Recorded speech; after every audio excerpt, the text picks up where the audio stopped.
નમસ્કાર દર્શક મિત્રો, હું છું રૂપલ લુણીચિયા. સંપૂર્ણ ન્યૂઝમાં આપનું સ્વાગત છે.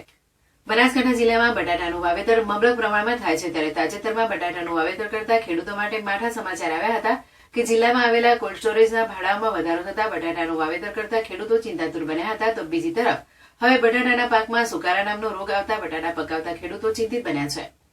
બનાસકાંઠા જિલ્લાનો પાલનપુર, ડીસા, વડગામ, અમીરગઢ, દાંતીવાડા, ધાનેરા સહિતના તાલુકાઓમાં બટાટાનું વાવેતર મોટા પ્રમાણમાં થાય છે. ખેડૂતો ખૂબ ખર્ચા બટાટાની ખેતી કરી પાક ઉપર આશા રાખતા હોય છે કે બટાટાના પાક ઉપર ખેડૂત પોતાનું જીવન ધોરણ ટકાવી શકશે, પરંતુ બટાટાની ખેતી કરતા ખેડૂતો જે કોલ્ડ સ્ટોરેજમાં બટાટાનો સંગ્રહ કરતા હોય છે તે કોલ્ડ સ્ટોરેજોના ભાડામાં વધારો થતા ખેડૂતો ચિંતાતુર બન્યા હતા.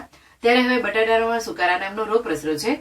મોટે ભાગે પાલનપુર અને વડગામ તથા ડીસા તાલુકાના સુકારા રોગથી ખેડૂતો ચિંતિત બન્યા છે, કારણ કે બટાટાની ખેતીમાં બિયારણ, દવાઓ, ખેડાઈ, પાણી, વીજળી, ખેત મજૂરી થઈને એક વીઘામાં 25 થી 30 હજાર જેટલા વાવેતરનો ખર્ચ લાગે છે.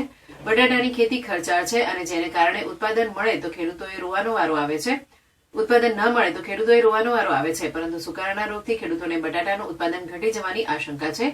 એક તરફ મોસમના કોઈ ઠેકાણા નથી. કમોસમી વરસાદ, વાદળછાયું વાતાવરણ આ મોસમ ખેતીના પાકોને નુકસાન કરે છે, તો બીજી તરફ સુકારા નામનો રોગ અત્યારે ખેડૂતોને મુશ્કેલીમાં મૂકી રહ્યો છે.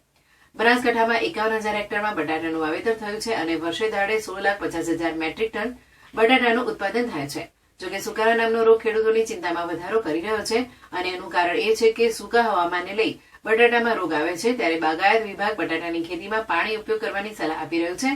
બટાટાની ખેતીમાં જો સુકારાનો રોગ આવે તો દરરોજ પાણી આપવું જોઈએ. દર 3 દિવસે પાણી આપવું જોઈએ, જેથી રોગ આવવાની શક્યતા નહિવત રહે. સૌથી પહેલા બટાટાના પત્તા ઉપર સુકારા રોગ જોવા મળે છે. બટાકાના છોડના પત્તા પર ટપકા થઈ જાય છે અને પત્તા પરના ટપકાથી આ રોગની શરૂઆત થાય છે. જોકે સુકારાના રોગ નિયંત્રણ માટે મેટાલિક્સ 30 ગ્રામ, મેકોઝોબ અને સ્ટ્રેપ્ટોમાઇસિન 50 ગ્રામ પ્રતિ એકરમાં દવાનો છંટકાવ કરવો જોઈએ, જેથી બટાટાની ખેતીમાં સુકારા નામને રોગને જો પ્રાથમિક તબક્કામાં જ નિયંત્રણ કરવામાં આવે તો પાક બચી શકે છે. એક તરફ વરસાદ અને કુદરતી આફતો વચ્ચે ખેડૂતોને પાકમાં નુકસાન થઈ રહ્યું છે. છેલ્લા 5 વર્ષથી ખેડૂતોને બટાટાના ભાવ નથી મળી રહ્યા, ત્યારે કોલ્ડ સ્ટોરેજ એસોસિએશને બટાટાના ભાડામાં વધારો કરતા ખેડૂતો મુશ્કેલીમાં મુકાયા છે.